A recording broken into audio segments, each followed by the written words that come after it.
대한민국 최초 시사 감상실 시사봉에 오신 것을 환영합니다. 출발하는 시간 나의 마음씨부터 도착하는 시간 여러분 마음씨까지 즐겁고 포근하고 끈적끈적하고 질퍽질퍽한 시간들 되시기 바라겠습니다. 시사봉 출발합니다. 출발!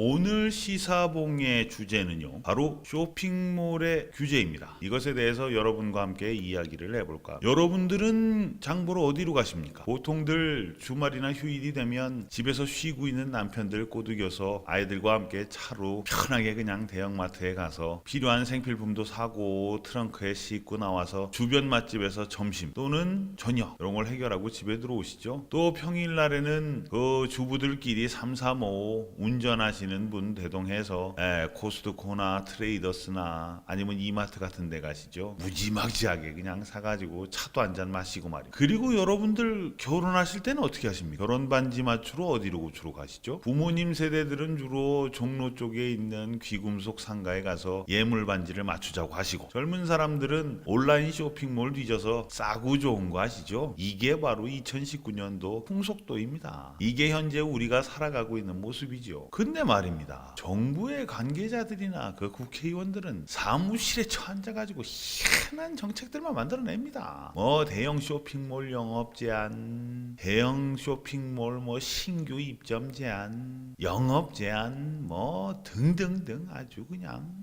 이야기는 그렇죠. 이유는 그렇습니다. 재래시장과 중소상공인들을 살리기 위한 방안이라는데요, 이 얼마나 무식하고 정말 쌍스러운 짓거리입니까? 지역구 의원들은 또 그렇다 손쳐요. 민심이다, 표심이다, 그래서 그런다 할 수 있지만, 아니 알만한 공무원들이 이게 얼마나 이 무식한 이 진짜 짓거리들입니다. 지난 4월 30일 날 코스트코 하남점이 오픈했습니다. 사실 코스트코 하남점은 인근 중소상공인들 보호 방안이 마련될 때까지 개점을 미뤄달라고 정부에서 그 개점 일시정지 조치를 했죠. 근데도 개점을 강행했습니다. 그래서 빈축을 사기도 했습니다. 사실 과징금을 한 5천만 원 정도 부과를 하는데 이게 그냥 뭐 딱히 무시할 정도로 그 이상 매출이 나오니까요. 근데 또 정부는 이거 말고는 특별히 과징금 말고는 취할 조치가 없었기 때문입니다. 근데 말입니다, 이 4월 30날 코스트코 하남점에는 마감 시간 30분 전인 저녁 9시 반까지도 이곳을 방문하겠다고 그냥 차량들이 몰려서 정체가 장난이 아니었고요. 하루 종일 마트는 아주 그냥 북새 통통통 그냥 북새통을 이뤘다고 합니다. 그럼 우리는 이런 현상들을 과연 어떻게 봐야 될까요? 중소상공인들을 무시하고 정부를 무시하고 영업을 강행한 코스트코를 욕해야 될까요? 아니면 이렇게 싸가지 없이 영업한 코스트코를 가서 북새통을 이룬 소비자들을 욕해야 될까요? 여러분들은 어떻게 생각하십니까? 하남 지역 소상공인들께서는 이렇게 말씀들을 하시죠. 야, 이미 이마트나 스타필드, 홈플러스 등 대형 유통사들이 그냥 4개나 들어와 있는데 여기서 니네 코스트코까지 들어오면 앞으로 우리는 어떻게 사냐?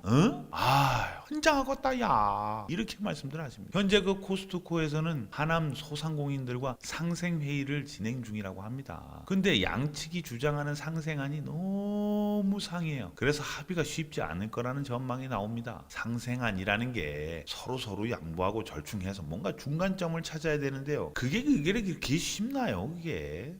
왜냐면 일단 대형 유통점은 거대한 자본이 있고 또 그 돈으로 그냥 고급스럽게 컨셉을 잡아가지고 그냥 소비자들을 유혹하고 있고, 반면 중소상공인들은 금전적인 여유가 없으니까 새롭게 업종 변화를 하거나 분위기 쇄신 같은 것도 힘든 상황이고, 이를 위해서 뭐 대형 유통점에서 지원을 좀 해달라, 그럼 모를까. 근데 또 뭐 얼마를 어떻게 지원을 해주는 것도 문제는 문제인 겁니다. 또 여기에 그냥 정부랑 여당이랑 또 복합 쇼핑몰 규제를 위해서 유통산업발전법 개정을 또 추진하고 있죠. 대형마트나 어떤 그 기업형 슈퍼마켓, SSM이라고 하는 그 기업형 슈퍼마켓에 적용하고 있는 의무 휴업을 복합 쇼핑몰로 확대를 하고요, 영업시간도 제한한다는 게 곧자입니다. 출점 여부를 도시계획 단계에서부터 검토하겠다는 그 방안도 법에 포함되어 있다고 합니다. 이 복합 쇼핑몰 규제와 관련돼서는 문재인 정부의 그 대선 공약이기도 했죠. 그래서 정부의 그 100대 국정 과제에도 내년부터는 복합 쇼핑몰에 대해서 대형마트 수준의 규제를 적용, 골목 상권을 보호하겠다는 내용이 들어 있습니다. 여러분, 이 복합 쇼핑몰이라는 게요, 2000년에 그 서울 삼성동 코엑스가 들어서면서 시작을 해가지고 지금 전국에 100여 개가 넘게 생겼습니다. 소상공인들은 복합 쇼핑몰 증가가 지역 상권의 어려움으로 이루어진다고 토로하고 있죠. 중소기업 중앙회가 그 발표한 자료를 보면 경기도의 그 한 도시의 경우에 말입니다.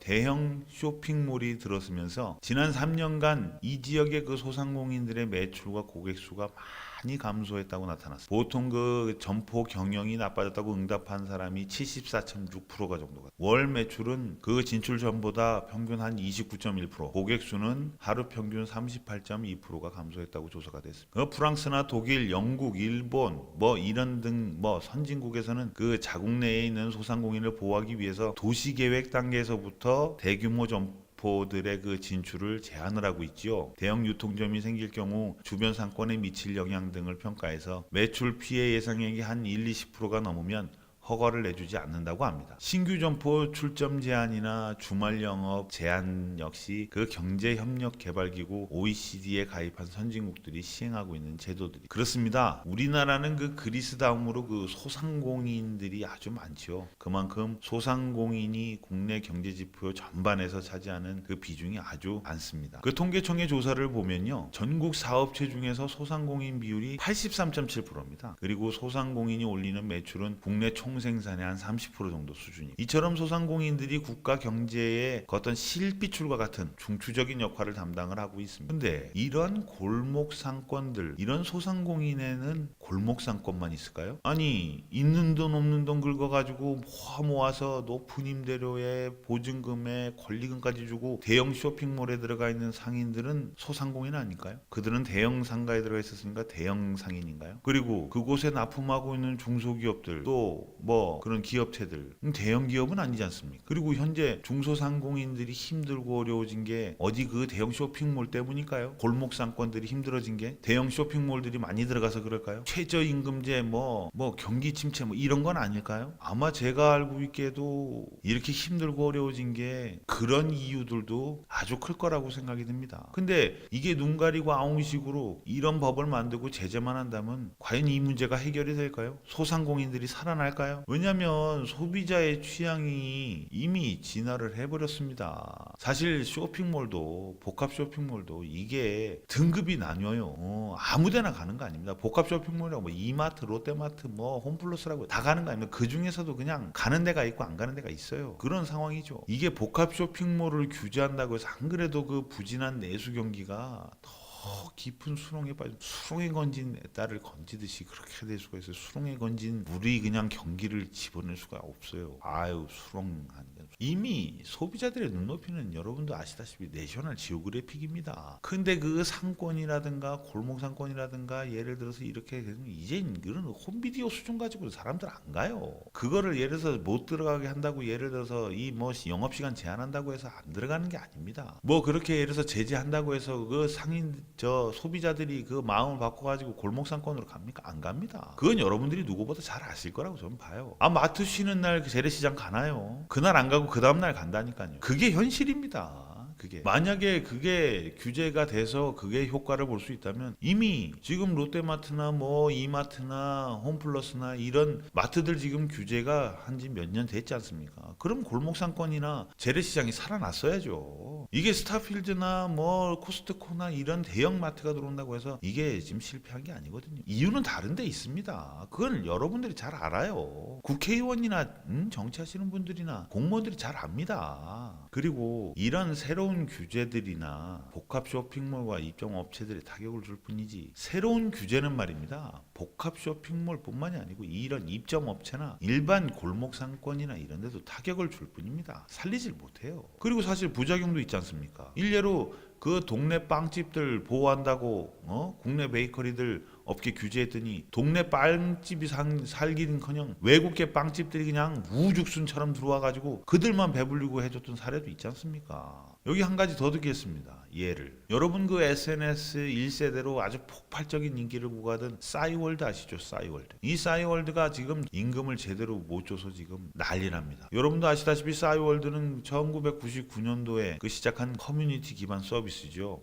2000년대 아주 미니홈피를 통해서 아주 대표 SNS 업체로 자리매김을 했습니다. 한때 가입자가 아마 3,200만 명에 달했고, 근데 2011년 이후에 그 페이스북이라든가 인스타그램 등 그 글로벌 SNS에 밀려서 사용자들에게 외면을 당하죠. 싸이월드의 그 재기는 아마 어려워질 거라고 아마 업계에서는 분석을 하고 있습니다. 이런 싸이월드의 그 힘들어진 망했다는 표현은 아직 안 하겠습니다. 이렇게 힘들어진 이유를 좀 보면요. 페이스북이라든가 인스타그램이라든가 트위터라든가 이런 글로벌한 그런 그 SNS를 통해서 전 세계에 있는 유저들이 같이 쓸 수 있는 포맷으로 세상은 변해갔는데 싸이월드는 우리 국내에서만 사용할 수 있게 만들어졌죠. 또 한 가지 이유는 여기에 그 요즘 젊은 친구들은 줄임말로 쓰면 현질유도라는 거죠. 현금. 이것도 일조를 했습니다. 여러분도 아시죠? 도토리. 한참 싸이월드 유명할 때는 명절날 그 나이 드신 분들이 그 실제로 도토리를 사다가 8알씩 줬다가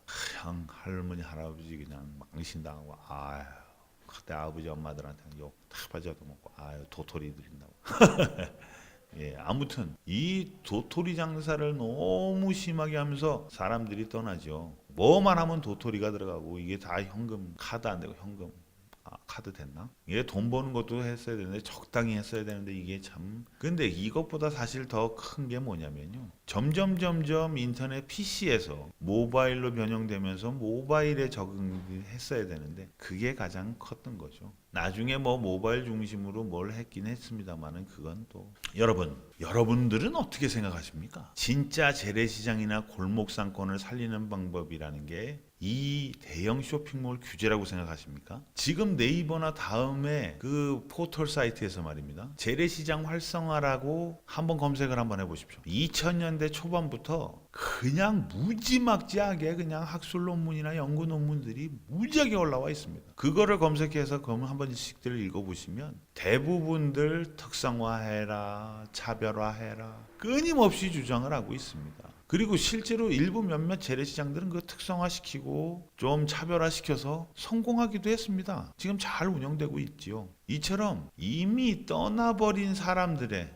이미 마음이 떠나버린 소비자의 심리를 끌어당기기 위해서는 뭔가 계속 연구하고 머리 싸매고 연구하고 변화를 시도하고 뭔가 좀 차별화를 이루어야 되는데 이런 노력들이 지금 많이 그럼 당연히 꼬라망탕으로 떨어질 수밖에 없죠. 이걸 정부에서 지원을 해주고 정부가 뭐 어디 그런 것들을 규제해 준다고 이게 해결이 될 문제는 아니다는 거예요. 자유경쟁 체제 하에서 IT를 비롯해서 산업 전 부분에서 이렇게 변화하지 않고 차별화를 하지 않고 틈새 시장을 찾지 않고 뭔가 방법을 찾지 않으면 마케팅적으로 방법을 찾지 않으면 힘들어진 게 산업사회 아닙니까? 근데 유독 우리나라에서는 말입니다. 이 유통부 분야에 대해서 아직도 그게 정부 탓이고 소비자 탓으로만 하는 것 같은 그런 좀 그게 있는. 재래시장을 하시는 분들이 물론 연세 드신 분들도 많이 계시고 거기 계신 분들이 정말 힘든 상황이라는 걸 누구보다 잘 알고 있습니다. 그러나 이미 소비자들의 눈높이는 이미 그런 대형마트나 이런 데 거기 고급화되고 편하고 뭐 카트를 밀고 가서 편하게 하고 차 한잔 마실 수 있고 정말 깨끗한 환경에서 좋게 가는 그런 것들이 이미 젖어 있는데 사실은 아직도 일부 재래시장을 가보면 바닥에 그냥 축축하고 그냥 질퍽질퍽하고 생선 대가리 띄워놓고 막 재래시장에서 그 할머님들이 더 주시는 그냥 물건 흥정하면서 깎아올 수 있는 점 정말 인간적인 점들을 너무너무 좋습니다. 옛날 생각도 나고 근데 그것이 대세가 아니다라는 거죠. 그것에 대해서 우리가 한번 깊이 있게 생각해 볼 필요가 있습니다. 그러한 문화와 그러한 전통이 함께 살아있는 곳이 정말 깨끗하고 정말 특색이 있고 한번 정말 찾아가 보고 싶다는 마음이 들 수 있도록 변화하고 뭔가 새롭게 방법을 찾아야 합니다.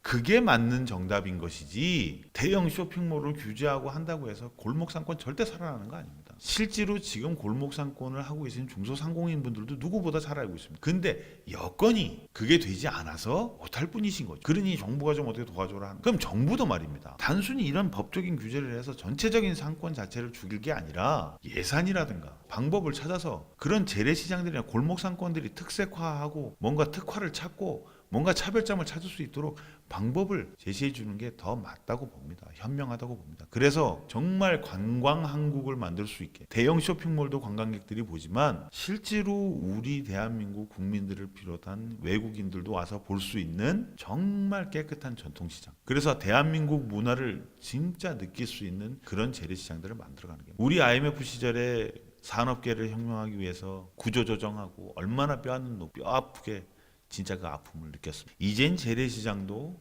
구조조정해야 돼. 그런 과정들을 통해서 체질 변화를 하고 체질 개선을 하고 환경 개선을 해서 정말 21세기에 맞는 전통 마켓으로 다시 태어나야 성공할 수 있다고 봅니다. 그래야 거기 계신 상인분들도 잘 살 수 있고 대형마트에 들어가 있는 상인들도 잘 살 수 있고 서로 윈윈할 수 있는 방법인 것이고 이것이 대한민국 경제 발전에 큰 도움이 된다고 저는 생각합니다. 오늘 시사봉 여기서 마치겠습니다. 여러분 안녕히 계십시오.